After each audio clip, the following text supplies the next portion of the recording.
Tom Brady, Chip Kelly, Cam Newton. Yeah, it's NFL season. Tiger Woods almost made a comeback. Michigan and Rutgers football. Who are the real losers here? Of course, we have the New York Sports Report, and stick around to hear who's on the bench this week.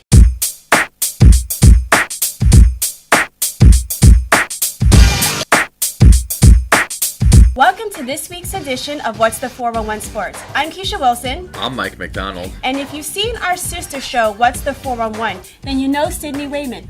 Welcome to What's the 411 Sports, Sydney. Thanks, Keisha. And before we get to what's poppin', let's get some quick bites.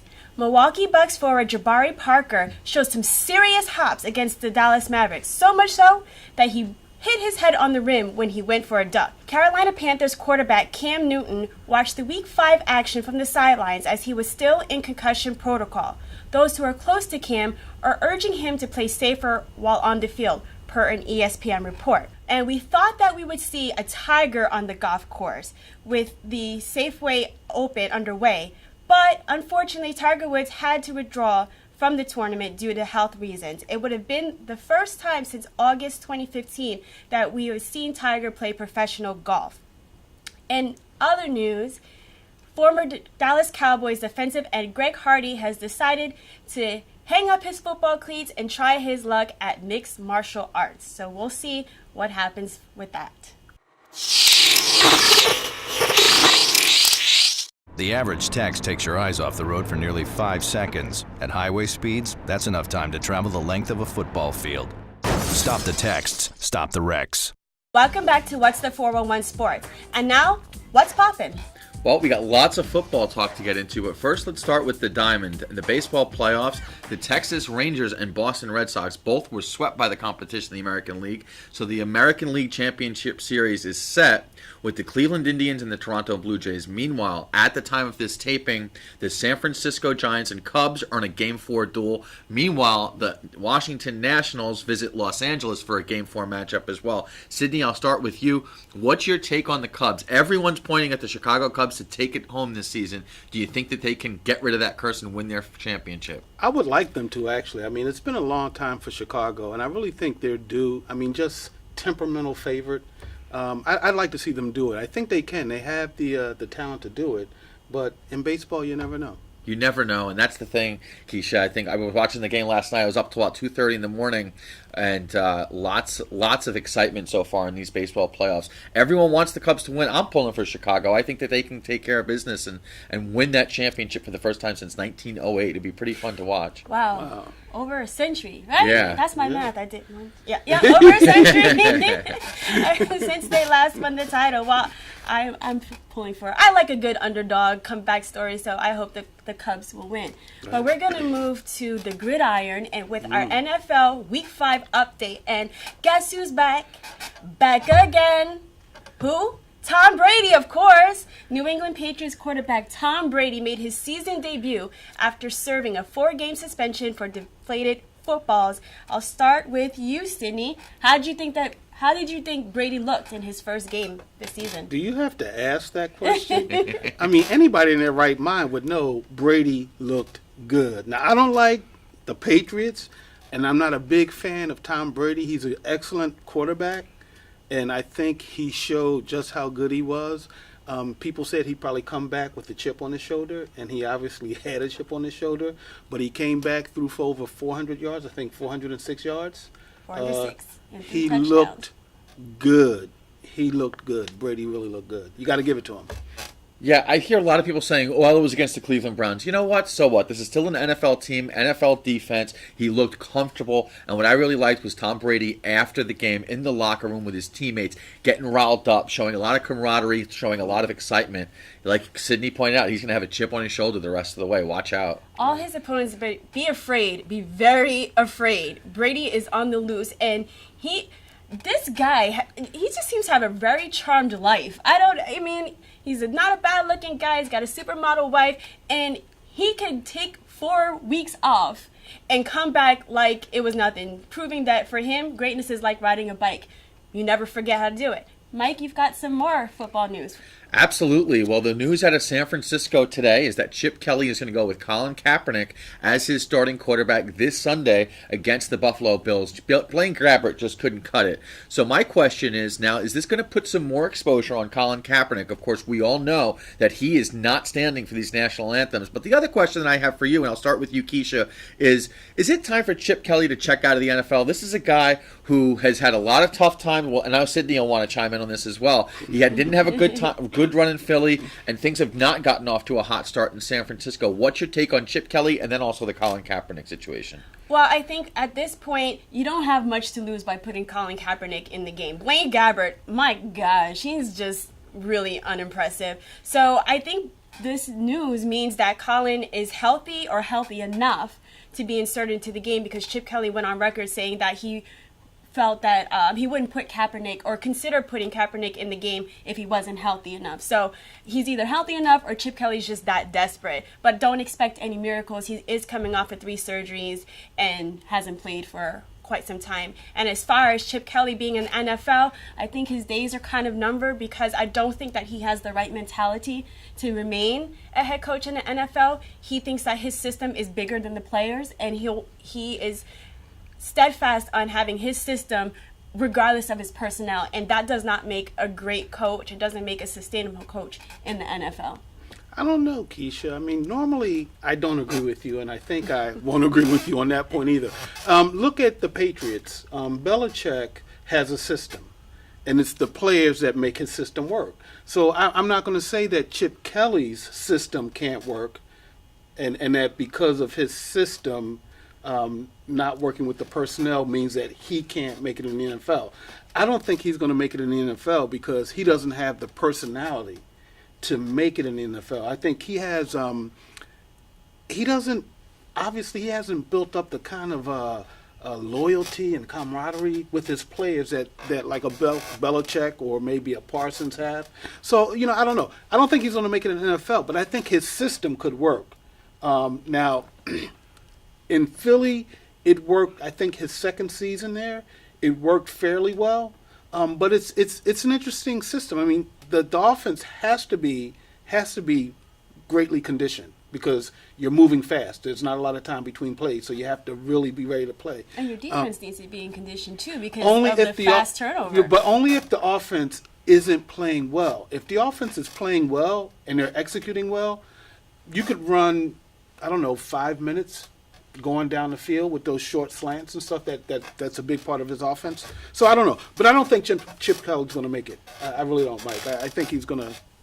Yeah, just briefly, I think Chip Kelly, we're going to have to give him some time here in San Francisco to see how things shape up. And for Colin Kaepernick, I would love to see this guy resurrect his career. Stuff outside of everything that's been going on with the national anthem, whether or not people have some issues with that. I know I don't. I've been in full support of it ever since he's been doing it. But just from a football standpoint, I would like to see Colin Kaepernick get out there. Remember, and I say this briefly because we got to get it going, but Colin Kaepernick led the San Francisco 49ers to a Super Bowl just 4 years ago. Yes, it seems like it might be a long time, but I'd like to see him sort of bring back some of that charisma that he had with the 49ers 3 or 4 years ago. I do love a good comeback story, so I'm actually rooting for him. Celebrate good times? No, no, no, no. The NFL has put the kibosh on excessive celebrations over the past week by penalties and levying fines on some of the players. What do you think? Do you think the NFL has gone too far? So they just let the players live? We'll start with you, Mike. Yes, I think that the NFL has gone way too far. Look, I think that there are some times where players do some celebrations, whether they do a choke hold or whether they do the choke sign or whatever. Sometimes some of these celebrations are outlandish and they're inexcusable, and these players and the team should be penalized for that. But when Antonio Brown or some of these other guys are just doing good-natured celebrations in the end zone, I think the NFL needs to get a grip. Look, this is a game that's not for the players and for the owners and for the coaches. It's for the fans. They're the ones that spend the money. They're the ones that go to the game and freeze their butts off in the stands for 4 hours at a time. They should be having fun. They should be engaged. And I think sometimes the NFL is going too far, and in this situation, they certainly are. I agree with Mike. I agree. I mean, I think that players should be allowed to celebrate as long as they don't do anything to show up the opponent. Like the chokehold or, But I think to dance and to just say, yo, we did it. I think that's part of the game. Yeah, the No Fun League is just, they're a little out of control right now. I mean, we always like people say that we like our players to have passion. Right. But now the NFL is stifling that passion a little bit. They work so hard to go down the field. Why not let them celebrate and even express some of their personality? And to stifle it's what purpose does it make? Like you said, it can't be vulgar or offensive, but the salsa, I live for Victor Cruz to score a touchdown, so I can get up out of my chair and salsa. I live for OBJ you'll be to living score. for a while to see that salsa. Yeah, you know what? And that's how sometimes, quite frankly, that's how sometimes I know the latest dance moves by these end zone dances, you know? Okay. And if I knew Antonio Brown was going to twerk the first time, I'd have jumped up and twerked right with him. So I need Goodell and the... What? Show us your twerk. Oh, come on now. No time for that. In any case, NFL, Goodell, the owners, just let these players live. Let them twerk. Let their teammates join in the celebration too, because they even cut that down. So I don't even know. Just relax.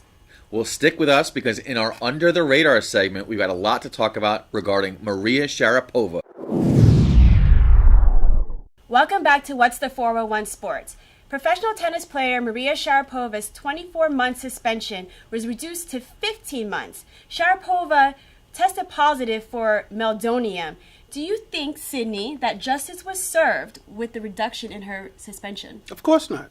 It wasn't served. And I think it's unfortunate that they reduced her sentence. She should have served out the entire 2 years. They need to send a message to pro athletes and say we will not tolerate the use of these drugs. So, either you're going to have a rule or you're not. If we're going to let players, go back and forth and, appeal and all this other crap, what's the use of having a rule in the first place? So. Yeah, she and her camp have been very vocal about this. It almost goes to show you that if you complain about something long enough, you might actually get your way. I completely agree with Sydney. If you do the crime, you got to do the time, and I think that it's ridiculous. I think if her name wasn't Maria Sharapova, she'd still be serving her sentence. Right. Well, I'm going to be a little contrarian on this Why one wouldn't you? Quickly, because I think that justice was served just by the rules. A 2-year ban meant that she intentionally took the drug. Her team was able to poke enough holes in the procedures at the ITF, and that created that doubt. And that, because they were able to sort of prove or cast doubt on the fact that she intentionally took it, that's why her sentence was reduced. And in that sense, it's fair. Now, according to my eye test, it's very murky. She's looking very suspect because her inner circle, including her trainers and coaches, didn't know she was taking the drug. She never revealed it on any of the forms that the Tennis Federation requires them to fill out, asking what kind of medication. She said that she ignored an email. She didn't read it. And then, when I was reading a little bit about what meldonium is used for, it doesn't seem to match some of the ailments that she said she is the reason why she was taking it. So my eye test means she got away with one. But so why are you saying it's okay and justice was served? Because by the spirit of the ban, the 24-month ban, it was that she intentionally did it. And based on everything you said, based on your eyes,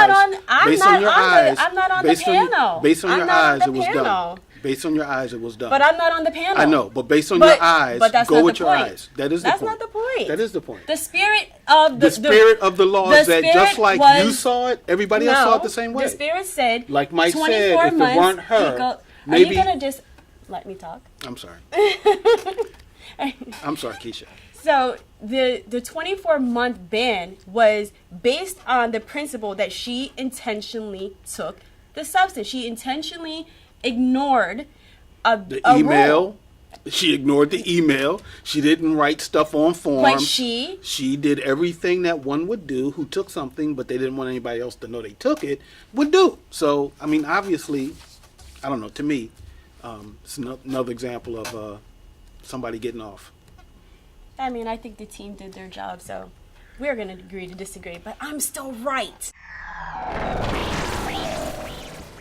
Speaking of still right, did y'all see the game, Michigan? Oh, brutal. Abomination. Ooh, boy, 78-0. 78-0. And that's a football game, right? Football game. Division A? 1.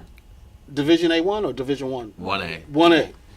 But anyway, Michigan, number 4, Michigan beat the Rutgers Scarlet Knights by a score of 78-0. It was a pathetic game to watch, even if you were a Michigan fan. I mean, they probably could have stopped the game at halftime and just sent everybody home out and put Rutgers out of misery, but they didn't. Now, what's interesting is that this kind of brings to mind a basketball game played by Epiphany Prince, who now plays for the New York Liberty. But in high school, she scored 113 points in one game herself when her team, Murray Bertram High School, beat Brandeis High School by a score of 137-32. Now, people are saying, in that game, they kind of said, why didn't the coach sit her down, since they were blowing out this team, but he let her play the entire game. But with this game, the Michigan game, nobody's saying anything about why would they run it up. Now, in all fairness, it's kind of hard to argue that Michigan ran it up because I think they threw one pass in the second half. So basically, they ran through Rutgers' defense in the second half. So it wasn't like they were trying to run up the score or anything. It's just that Rutgers just couldn't stop their run. So it's amazing. You want to go, Mike? I feel bad for Rutgers. Look, this was a mistake for them to go to play in the Big Ten. We all knew it. Here in the metropolitan area, they try to brand Rutgers as the metropolitan team, as the team for the metropolitan area. I feel bad for these students who are going to have to go to these games. And the other also I feel bad for is some of these Big Ten schools because they don't like when they see Rutgers on the schedule. Rutgers, now I know they lost to Iowa. I think it was 14-7 a week earlier. But they're not going to be able to go ahead and compete with these teams in the Big Ten. It's ridiculous. That's just embarrassing. I am originally from New Jersey. Rutgers was knocking at my door, at my back door. So I never went. Knocking on your back door to play football? No. I mean, you could have played. I mean, what do you think? I got probably big shoulders or you what? probably had as much skill as some of the players on. I bet you I could have suited up You could and done a nice touchdown dance. There you go. Oh, yeah. Twerk it out. But anyway, I think that this game just showed the real disparity in talent because Jim Harbaugh, the coach of Michigan, took out his starters. Rutgers was playing against second, maybe even third string teams, and Rutgers could not score. And like you mentioned before, Harbaugh tried to run the ball as much as possible, to run the clock out, to no avail. Traditional light bulbs actually generate 9 times more heat than light. Switch to energy-saving bulbs. Saving energy saves you money. Welcome back to What's the 401 Sports. And here we are with the New York Sports Report, and here's Michael.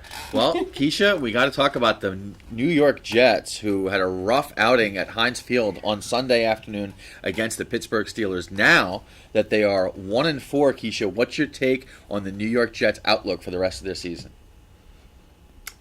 The Jets, you're in trouble. Looking at the Steelers game, the defense let them down big time. Ben Roethlisberger was shredding that secondary. The secondary is weak. They couldn't even get to Roethlisberger on the pass rush except for one time where they sacked him. And then on top of that, their offense stalled. Fitzpatrick had a decent outing in the sense that he didn't turn over the ball when he had 9 interceptions in 2 games. But the Jets are in trouble. I don't know how they're going to turn around. It's up to Todd Bowles. He knows the urgency, and I think the Jets have a couple upcoming games where they could notch a win or 2 before they get to the Browns, which I'm calling a win right now because the Browns are just that bad. I think the Browns or the Giants, you mean? Oh, are you saying they're it's going to not play the time Giants? to talk about the Giants. Oh, you said the Jets were going to beat somebody. I thought maybe you were talking about the Giants. Mike, did you have any parting words about the Jets? Well, I think the Jets, as you pointed out, Keisha, it's going to be a long season. I think that there's no hope that they're going to be able to turn this around. Not when you have Tom Brady in the division and an AFC where a lot of teams have overachieved so far. This is going to be a down year for the Jets, but I hope that they keep the faith and keep Ryan Fitzpatrick coming at the end of this season because going into next year, I think they'll have an opportunity to compete, but not this season. Okay, well then we're going to switch to the other resident of MetLife Stadium, my New York Giants. And the Giants lost to the Green Bay Packers 23-16 at Green Bay. Their loss has put the Giants in the midst of a 3-game losing streak after winning the first 2 games of the season. I'm going to really regret asking this person this because he's the resident Giants hater. But Sydney, your takeaways from the game, the Giants' performance in the game and this coming season. Oh, God. Oh, well, it was a wonderful game to watch, I must say. The only other game that I enjoyed as much as this one was the game the Giants played last week when the Vikings beat them. But I must say, interestingly enough, I think the Giants may be in a position to win the division. I've noticed that when the Giants start out bad, sometimes they collect themselves and they play well for the rest of the season. And most of the time, when they do that, they end up in the Super Bowl. All right. Now, is it going to happen this year? Probably not, because the Eagles will be the team that goes all the way. But I'm not going to be, as much as I hate saying this, because the Giants are a team I love to hate. As much as I love to hate them, I must say, though, that this season, the way they're playing this season, reminds me of the last time they went to the Super Bowl when they kind of floundered at the beginning of the season, but then pulled it all together and went to the Super Bowl. So I'm not ready to say that it's a lock for the Eagles. It's 90% lock, but there's always a chance that Eli Manning might step up and the team might You know what's interesting? What's interesting is that both Beckham and Cruz, right? Both of them are having a hard time getting the ball. And that's really odd. Because it's Eli, not throwing proper passes, Eli. Beckham was on his best behavior. He even made up with the kicking net. It was really sweet that they ended their beef. But I'm just going to say this and then we'll move on. There was a lot of discussion, as we mentioned earlier, about Odell Beckham's behavior and what that meant towards the team. He was on his best behavior, and the Giants still lost. They said that they needed him to be less of a distraction so they could focus on their winning ways. He wasn't the distraction, and you still lost. So who are you going to blame now? People here in New York are all in a tizzy over the following comment that Carmelo Anthony recently made about his former teammate, Jeremy Lin, who is now the starting guard for the Brooklyn Nets. And here's the quote. He is the face of that franchise, believe it or not. He came up, they paid him, and now the ball is in his hands. So now he's one of the franchise players over there. What do you want me to say about that? I'm happy for him, excited for him to see how it's going to work out, how it's going to turn out over there. Are people reading too much into this story? I'll start with you, Keisha, to generate a Knicks-Nets rivalry. Also, I know it's preseason and it's a very small sample size, but how do you think the Brooklyn Nets will be this? How do they look this year? Well, in terms of the Carmelo, affectionately known as Melo, comments, I think it's a much to do about nothing. There is nothing in what he said that isn't the truth. Jeremy Lin, coming out of high school, he was not recruited by these big power schools like Duke, UNC, and Michigan State. He played at Harvard. Harvard even have athletic scholarships. So he always seemed like he had to be kind of scrappy and work his way in. He became an all-conference player. Even when he finished college, he wasn't drafted. And he bounced around the D-League and the NBA. So he worked for what he had. And in terms of being the face of the franchise, he's the most recognizable face and name on the Nets. And so I think by default, he's the face of the franchise. He's getting paid a lot of money, and it's going to be up to him to be a leader as the point guard and as somebody who has years of experience in the NBA. So with that comment, you answered the second part of this question, which was how well the Nets might do, or what do you think? How well do you think the Nets will do this season? And the second part of how you described that Jeremy Lin is basically a nobody who happened to work hard and get some recognition, and him being the face of the team means that the Brooklyn Nets are going to go that far this year, and I agree with you. See, I think the believe it or not, to me, that kind of makes Carmelo Anthony come off like a jerk. I know that this is one of your former teammates. This is the guy that you played with. We all know that the two of them had some issues while they played here in New York. And to me, I think that there are some resentments. I don't know what it is. I don't know what the situation is that Carmelo Anthony has with Jeremy Lin, but it's pretty crystal clear that he has some issues with the guy. And to me, it all comes down to the believe it or not. I don't think that that's something that you say about one of your former teammates, somebody that you went to battle with. Yes, I understand that, for some people it may may be surprising for Jeremy Lin to get all this money, but I don't think that should come out of Carmelo Anthony's mouth. It's easy for me to go after Carmelo Anthony. The guy's had a lot of ups and downs since he's been in here in New York. But I think the comment that he came out with here, it just really rubbed me the wrong way.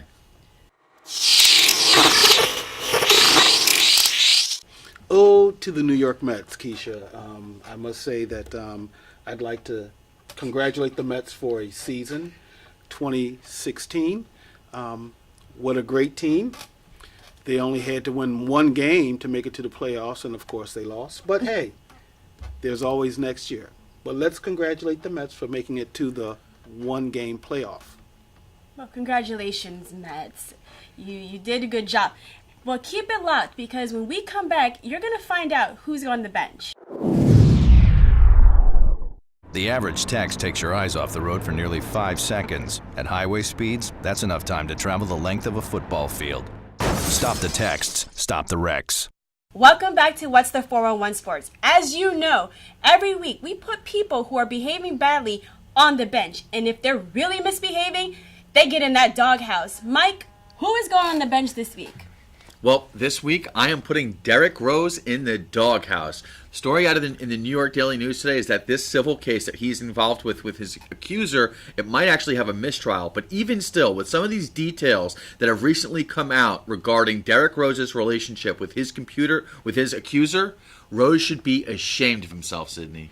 I agree. He should be ashamed of himself. But I think it's kind of sad that so many of these athletes get caught up in these kinds of situations, and it's almost like they don't have someone mentoring them, helping them kind of like make it through this stage they go through from great high school player, great college player, to a pro making lots of money. And they end up making all kinds of mistakes. Well, it'll be interesting to see how it plays out here in New York with Derrick Rose. Of course, the season's just a couple weeks away.